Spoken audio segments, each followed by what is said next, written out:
Witchcraft. Though that word today may strike pure cynicism, in the 1600s, it struck pure fear in people's hearts. A common practice in Salem, Massachusetts, but in a much lesser known area within East Anglia of England within Northamptonshire, there was also a huge outbreak of supposed dark magic. Many accused of practicing witchcraft were sent to trial in Northampton Castle, built in 1084. However, in 1662, King Charles II ordered for many parts of the castle to be demolished, with the remaining ruins to be utilised as the town jail.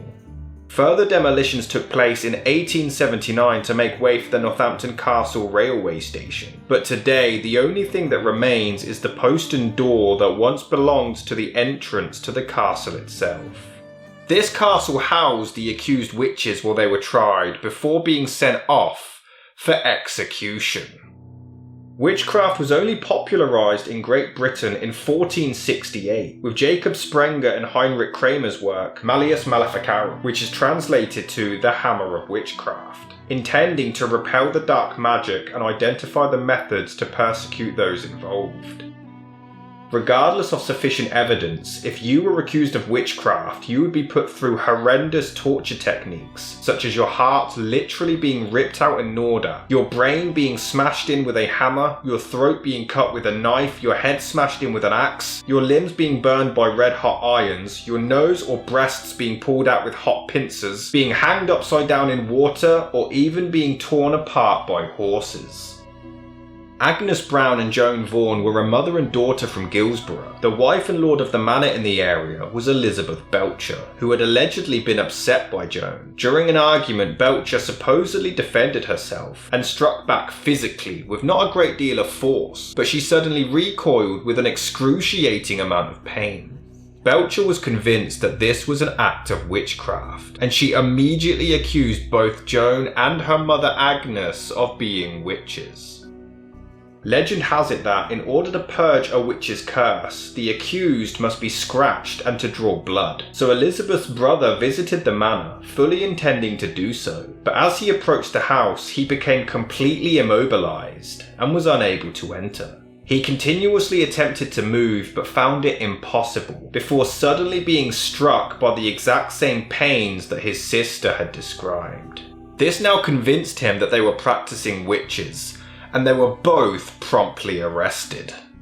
During the trial, it was reported that the women were scratched and the exact same pain was felt again, and the victim even fell into a bizarre trance which tormented them unbearably. On the ride home, a woman was spotted on horseback before the animal instantly fell down dead. It was at this moment when Agnes and Joan were both found guilty of witchcraft.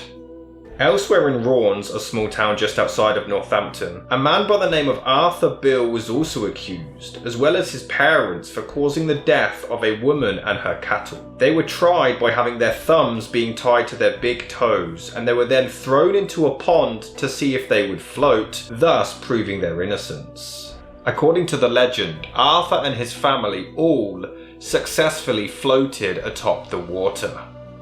Arthur was tried and incarcerated, while his father was never jailed nor hanged, and the reason has never been discovered. Furthermore, his outcome after the trial remains a mystery, though some reports claim that he committed suicide whilst in jail. Arthur's mother, on the other hand, was on her way to be hanged before she decided to slit her own throat before bleeding to death.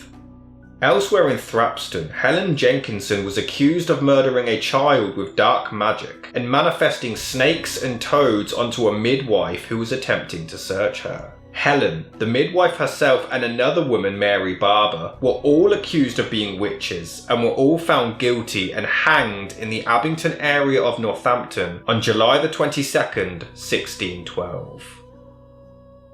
Another case stretched to Denford, involving a young man who was accused of sending an imp to stampede a man's cattle, but his identity remains a mystery.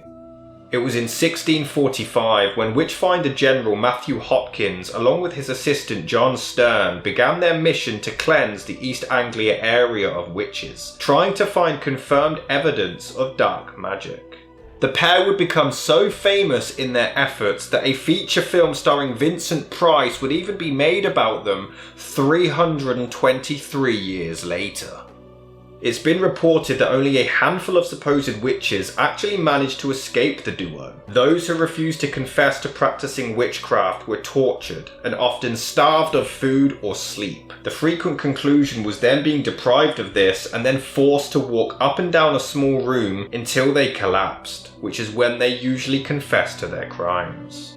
Another case in Denford involved a farmer, only reported as the name Cox, who accused a young man who was looking for employment of being a witch. Cox had no job for the man, but allegedly his cattle ran away foaming at the mouth and he had to mount his horse to rally them all back together. The unnamed young man did end up confessing to practicing magic. It was in 1646 when Anne Goodfellow from Woodford told the story of the devil himself visiting her in the form of a white cat shortly after her aunt passed away. She claimed that the demon spoke in a low voice and told her not to be startled as it was the spirit of her lost relative. He insisted on her denying God, Christ and her baptism, to which she agreed. It was at this point he promised to save her and to do as she pleased. He then asked for her blood, biting her, but this led to Anne calling him a filthy liar, but she reportedly entered a huge financial slump not long after this encounter all allegedly took place.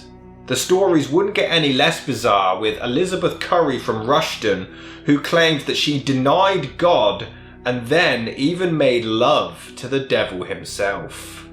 It was that same year when Sir John Washington from Thrapston was facing a long string of bad luck. He had gotten married in 1621, conceiving 4 sons, but his wife suddenly passed away 3 years later. He would go on to remarry before having a 5th son and his first daughter, but by 1639 both of these children were dead, and it would only continue as the Civil War began, and 3 of his original children also passed away. John entered a slump of depression as he also began to notice that his cattle were dying and he just couldn't understand why. This is when local gossip began to spread regarding a mysterious old man who John knew very well, reportedly by the name Cherry. Supposedly, a local farmer had died of a diseased tongue. By the time of his death, the tongue was allegedly hanging from his mouth by its roots. But before the man had lost his voice completely, he claimed that he had crossed paths with Cherry, whose dog had startled his cattle. During this altercation, Cherry allegedly wished the farmer's tongue would rot from his head before it supposedly came true. Once John Washington heard of this story, he promptly reported it to John Stern and accused Cherry of being responsible for all of the deaths in his life. Once confronted, Cherry confessed to practicing witchcraft and claimed that he had made a deal with the devil to send imps to kill the farmer and then cause 2 more suspicious deaths in the area. Whilst in jail awaiting trial, it was reported that Cherry was discovered with his coat ripped down the back and that his mouth had been plunged by a strange object. Once the blockage was cleared, Cherry claimed that he had just returned from Thrapston, but the jailer assumed that he was just being delusional. Not long after, Cherry was found dead in his cell with a ligature around his neck before he could ever be tried.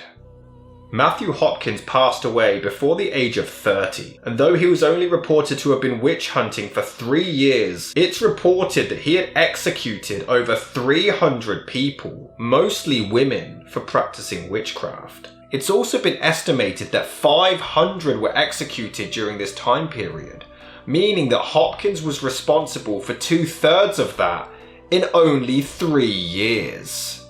However, even after the deaths of Matthew Hopkins and John Stern, the stories of witchcraft continued throughout the county of Northamptonshire, with many witnesses claiming to have seen the devil himself.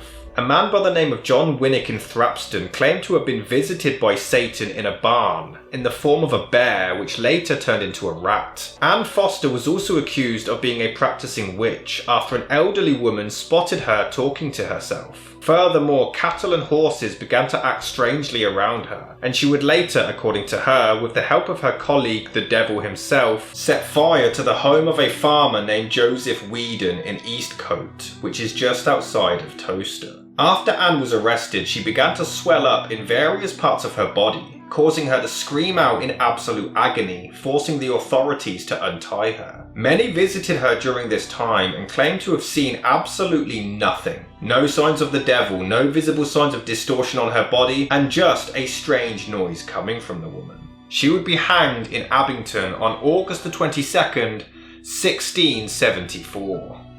The final two people to be hanged for supposedly practicing witchcraft were not only the last in Northamptonshire, but the entire country: Eleanor Shaw and Mary Phillips.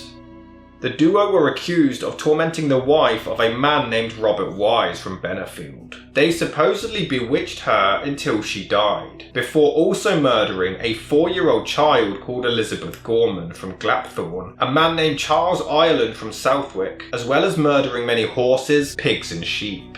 The two accused actually confessed and supposedly murdered Robert Wise's wife through the art of voodoo, roasting a wax effigy of her and sticking it full of pins. When they were tried, it was also claimed that they had used their black magic to make their jailer dance naked in the courtyard for a full hour straight.